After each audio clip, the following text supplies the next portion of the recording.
Oui, on a Lorsque dit je ta te femme vois, plusieurs fois. je vois 20 hommes qui t'ont soumis, qui t'ont mis à quatre pattes, à genoux, devant eux. 20 hommes, ok? Et c'est pour ça qu'on parle de salir, le terme est très fort, mais c'est parce que vous faites soumettre.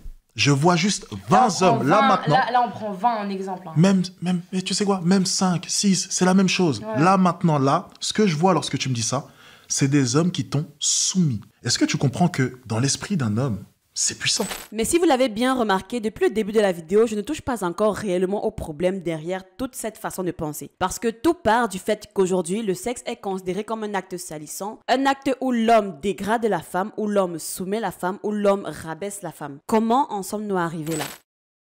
En fait, la vidéo, je la connais, mais ce n'est pas vraiment par rapport à ce que la meuf défend dans la vidéo ou alors par rapport à ce que Alex dit dans la vidéo. J'avais juste besoin d'un extrait suffisamment poignant pour illustrer ce genre de commentaires. Si c'est juste pour coucher, je préfère celle qui a de l'expérience. Mais pour la mère de mes enfants, désolée si ça dérange, mais je ne préfère pas qu'elle ait eu à connaître d'autres hommes. Déjà, je tiens à préciser que chacun est libre de penser comme il l'entend, mais il faudrait aussi connaître les limites de certains raisonnements avant de pousser en fait le délire jusqu'au bout et d'être persuadé que c'est le bon raisonnement à avoir. Dans tous les cas, aujourd'hui, j'ai décidé de m'adresser à vous, messieurs. Il y a quelque chose qui est dérangeant par rapport à cette façon de penser, surtout lorsqu'on connaît le monde dans lequel nous sommes en ce moment. Aussi, gros disclaimer, je vous conseillerais vraiment, pour pouvoir mieux vous exprimer, pour pouvoir mieux réagir ou alors mieux contredire ce que j'essaye d'expliquer dans cette vidéo, je vous conseillerais de la regarder jusqu'à la fin, vraiment. Je ne tolérerai pas les commentaires de ceux qui se sont arrêtés au milieu pour y mettre somme toute des objections, on va dire ça comme ça. Donc vraiment, allez jusqu'à la fin et voilà, après, lâchez-vous en commentaire. Sans oublier de rester poli et courtois, bien sûr.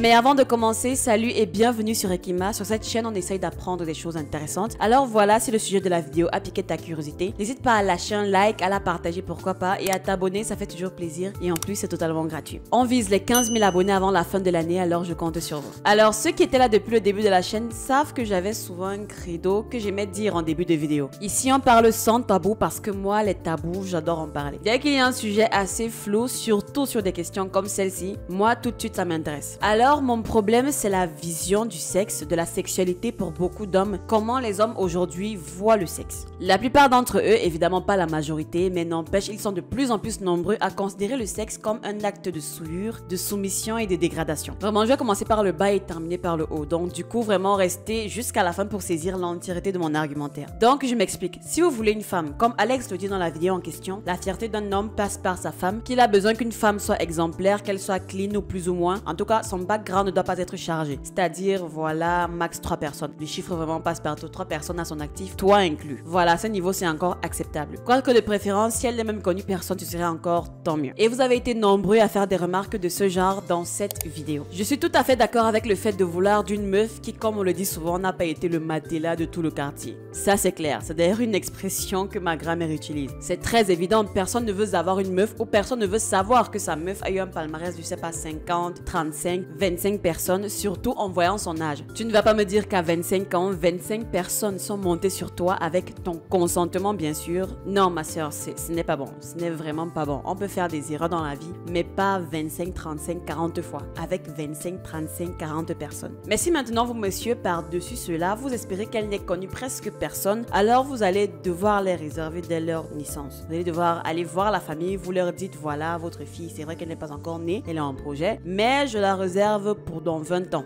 etc. Vous voyez un petit peu, c'est une option. Vraiment, je suis en mode solution là, j'essaie de vous aider. Parce que vous ne pouvez pas dire que vous vous aidez en réfléchissant de cette manière. Soit vous allez les chercher au berceau pour les réserver quand elles seront plus adultes, soit vous arrêtez de les toucher, de les soulever si vous ne comptez pas les épouser. Ça veut dire ici on ne s'amuse plus, comme dans le commentaire de ce monsieur. Ici on ne s'amuse plus, il n'y a pas de si je veux m'amuser, du coup je m'en vais chercher une meuf qui a l'habitude de le faire. Non. Ou alors je ne veux pas de sérieux, mais même si la meuf est pucelle, ce n'est pas grave. Non, c'est grave. C'est très grave. Parce que là, tu viens de ruiner ses chances de tomber sur quelqu'un qui veuille la marier. Vu que vous tous apparemment vraiment, vous souhaitez des femmes plus ou moins pures, plus ou moins clean. Donc il faudrait que vous sachiez que lorsque vous décidez de vouloir des femmes pures, des femmes clean au moment de vous caser, elles seront de plus en plus inexistantes. Parce que ce n'est pas après avoir passé votre temps à gérer des bails avec des dizaines et des dizaines de conquêtes, parce que c'est plus amusant de le faire avec des filles expérimentées, qu'au moment de vous caser, vous allez chercher une jouvencelle. C'est pour que qui récupère les meufs que vous avez souillées, les meufs que vous avez soumises, que vous avez dégradées? Dites-moi, c'est pour que qui finisse avec elles? Parce que si vous voulez des femmes pures, vous allez devoir participer au fait de les garder pures. Vraiment, il va falloir un petit peu arrêter de faire ce 2 poids 2 mesures. Si pour vous, une femme qui a connu plus de 3 personnes dans sa vie est déjà souillée et dégradée, ce que vous devez faire, c'est que lorsque vous vous mettez donc avec une femme, vous ne la touchez pas si vous ne comptez pas l'épouser. Voilà. Ne la touchez pas parce que si vous la touchez, après elle n'est plus mariable. Vous voyez un peu. C'est problématique et là, vous réduisez le nombre de femmes mariables sur le marché et ce n'est pas bon. Autant les femmes modernes ont dit qu'elles sont libres de faire ce qu'elles veulent de leur corps, autant vous aussi, monsieur, en tant qu'homme, vous n'avez pas besoin de permission pour aligner les conquêtes. Sauf que dans tout ça, vous devez aussi comprendre que vous êtes en train de participer à quelque chose qui vous écœure. Vous êtes en train de pénaliser ces femmes-là et par conséquent, vous pénalisez vous-même.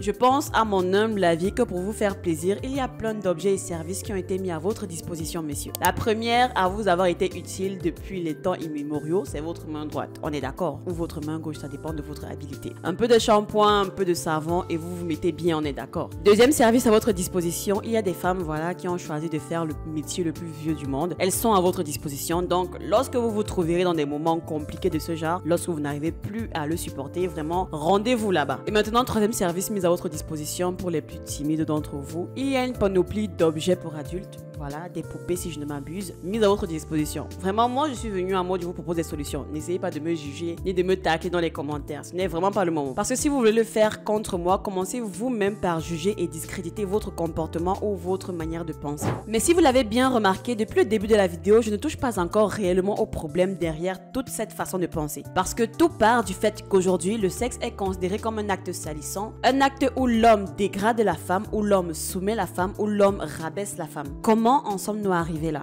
Depuis un certain temps sur les réseaux, à chaque fois que j'aperçois un commentaire posté par un homme de la génération Z par rapport à la sexualité, presque tout le temps il est clairement visible dans sa façon de parler qu'il voit le moment intime dans le lit comme un acte de violence, un acte d'humiliation, et ne dites pas que j'exagère. Quand ça a commencé, on aurait pu dire que voilà, il ne s'agissait que de quelques personnes isolées, mais avec le temps, ce serait illégitime, ce serait même totalement immoral de venir nier que c'est la réalité en ce moment. Aujourd'hui, être intime avec une femme signifie l'humilier, la dégrader et j'en passe. Et pourquoi je dis ça? Eh bien, premièrement, quand on voit le vocabulaire utilisé pour aujourd'hui décrire cet acte, soumettre, détruire, foudroyer, salir, c'est typiquement le champ lexical de la violence et ça me paraît même d'autant plus surprenant qu'à la base, on parle d'un acte d'amour. Gingembre. Deuxièmement, on peut s'intéresser au culte de la virginité. Une femme vierge est pure, une femme qui n'est pas vierge est sale. Le culte de la virginité est un concept lié à l'hétérosexualité normative et son vocabulaire est axé sur la domination et le dénigrement du corps des femmes. Prendre une femme, se donner à un homme, perdre sa virginité, déflorer qui sous-entend qu'une fleur va se faner. Plus largement, la construction de l'expression se faire déflorer renvoie aussi à toute une autre conception de la sexualité et des rapports de genre qui y sont à l'œuvre. Elle participe de l'imaginaire d'hommes actifs et de femmes passives parce que dans cette tournure, la femme n'est pas actrice de sa propre sexualité, c'est son partenaire masculin qui agit. Tout comme une grande partie de notre vocabulaire sexuel, c'est l'homme qui prend tandis que la femme se donne ou alors s'abandonne. Le terme de la défloration assimile en effet la vierge à une belle fleur et la femme déflorée à une fleur flétrie fanée. L'entrée dans la sexualité féminine est donc vue de manière très pessimiste dans le folklore occidental en général, un peu comme une déchéance pour les femmes. En creux, l'utilisation de ce terme dit l'importance accordée à la virginité féminine. C'est donc tout un univers fantasmé autour de la femme qui a participé à la construction de ces pensées perverses et dégradantes. Un homme normalement constitué avec un cerveau fonctionnel ne verrait pas le sexe, l'acte sexuel, comme quelque chose de dégradant et de salissant. D'ailleurs, pourquoi ça serait dégradant? Je ne comprends pas pourquoi et comment ce geste qui crée la vie, qui unit deux personnes qui s'apprécient, peut-être ils ne s'aiment pas encore, mais en tout cas s'apprécient suffisamment pour le faire, comment cet acte a pu être réduit à quelque chose de sale? Je ne comprends pas. J'aimerais savoir pourquoi, parce que c'est de là que vient le problème. Laissons ces histoires de je veux me trouver une femme pure. Le problème vient du fait qu'on a donné des caractéristiques dégradantes, salissantes, souillantes à l'acte sexuel, mais uniquement à celles qui subissent l'acte. Pourquoi si c'est dégradant, salissant, humiliant, violent, pourquoi si c'est tous ces adjectifs péjoratifs là, vous le faites quand même? En tant qu'homme de valeur, en tant qu'homme normalement constitué, en tant qu'homme valable, en tant qu'homme vrai, vous n'êtes pas censé faire des choses dégradantes, salissantes. Sinon, vous serez associé à cette saleté, on est d'accord. Vous voyez donc que cette façon de penser est limitée, très limitée, et excusez-moi le terme, très idiote. En fait, ce ne fait que consolider et confirmer que l'homme est celui-là qui décide de salir une femme. Dans ce cas, ce n'est pas l'amour, ce n'est pas l'intimité l'intimité qui salit, c'est bel et bien cet acte qui vient des hommes. Je suis désolée, mais c'est indéniable. Pourquoi aujourd'hui ce geste de base qui était beau est devenu sale, je me le demande. Parce que pour pallier à ce phénomène, il va falloir trouver comment exorciser cette façon de penser de la tête de certains hommes. C'est ça le réel souci. Pour ma part, je pense que ce qui fait que beaucoup d'hommes soient à ce point détraqués, c'est le fait qu'à un très jeune âge, ils ont été exposés à des images qui n'étaient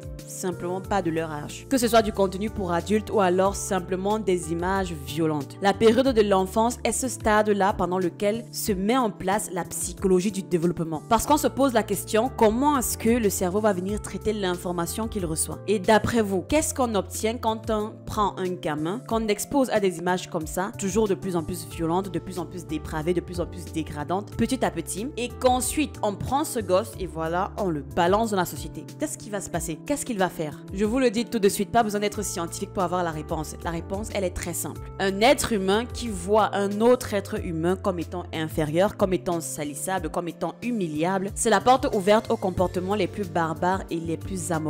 Et là, vraiment, je ne me limite plus uniquement aux relations homme-femme. Un être humain qui voit un autre être humain comme étant inférieur, c'est la porte ouverte à tout. À ce niveau, ok, vous pouvez soit me dire que vous n'êtes pas d'accord ou alors que vous avez été exposé à ça, mais ça ne vous a absolument rien fait, ça n'a eu aucun impact sur vous, sur votre manière de vivre, de penser et dans votre manière de voir l'intimité. Mais laissez-moi vous dire que si vous croyez réellement que vous êtes capable de consommer quelque chose sans que cela ne vous impacte, laissez-moi vous dire que vous avez tort. Vous êtes simplement dans le déni et vous refusez d'admettre quelque chose de logique et de scientifique. À un moment donné, nous sommes ce que nous consommons. Faites attention à ce que vous consommez en termes de contenu sur Internet, partout en fait, même pas seulement sur Internet. C'est comme je l'expliquais dans ma vidéo intitulée « Notre génération a un sérieux problème ». On ne se rend pas compte de l'influence des contenus red pill, des masculins bien violents, bien coups de poing et tout ça là. Parce qu'aujourd'hui, on se retrouve avec des ados de 17 ans qui pensent avoir tout compris à la vie parce qu'ils écoutent ces gens et se transforment en une armée de rageux, parfois misogynes, alors qu'ils n'ont jamais rien expérimenté de réel en termes de relations amoureuses. Toi, t'es juste derrière ton téléphone et parce que t'as entendu quelqu'un te dire sur les réseaux que les femmes c'est juste des créatures à soumettre, eh bien bonne chance pour que ces neurones-là ne grillent pas complètement. À la base, c'était juste des garçons normaux qui ont eu, je ne sais pas, 2 crushs au primaire ou alors au collège, qui les ont ignorés, mais à force de plonger la tête dans tous ces délires de masculins abrutissants, attention, je ne dis pas que tous les contenus de ce genre le sont, mais il y en a vraiment qui sont de la merde et vous les connaissez. Et même si c'est un contenu que vous avez pour habitude de consommer ironiquement pour vous moquer de la personne, à la longue, ça finira par rentrer. À la longue, vous finirez par capter des petits réflexes que ces gens-là vous partagent. Donc, avant de crier sur tous les toits que je raconte de la merde, j'aimerais que vous saisissiez le problème de cette façon de penser-là. Bien sûr, par chance, vous n'êtes pas tous à penser ça, que le sexe est salissant, enfin je l'espère. Parce que si vous êtes un adulte et que pour vous, ces raisonnements est logique, alors pour votre bien, asseyez-vous et faites une petite introspection. Je suis absolument d'accord avec le fait que le corps de la femme soit précieux. En fait, notre corps, homme comme femme, est précieux. N'en faites pas n'importe quoi sous prétexte que vous êtes un homme ou alors sous prétexte que nous sommes en BIC 2023 et qu'une femme peut se taper qui elle veut parce que c'est le modernisme.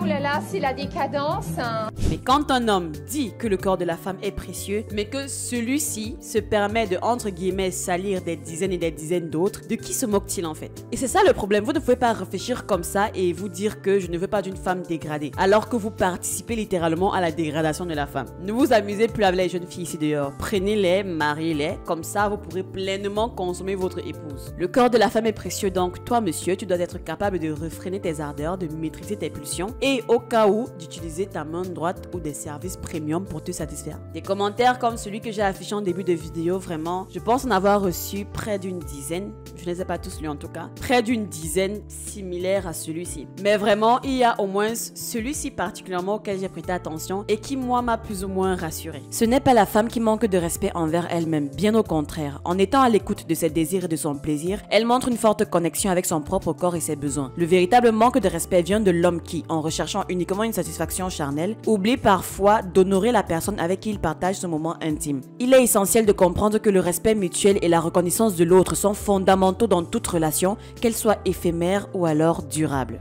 Voilà, c'était tout pour cette vidéo, un petit peu react à chaud. Je brûlais vraiment d'envie d'en parler et j'espère que j'ai réussi à suffisamment bien expliquer ce problème qui commence à prendre une sérieuse ampleur. J'espère également que vous êtes arrivés jusqu'à la fin, déjà je vous remercie. N'oubliez pas de liker et si possible de partager la vidéo. Et maintenant, vous pouvez donc me dire ce que vous en pensez en commentaire tout en restant poli et courtois bien sûr. Et on se dit à bientôt pour une prochaine vidéo.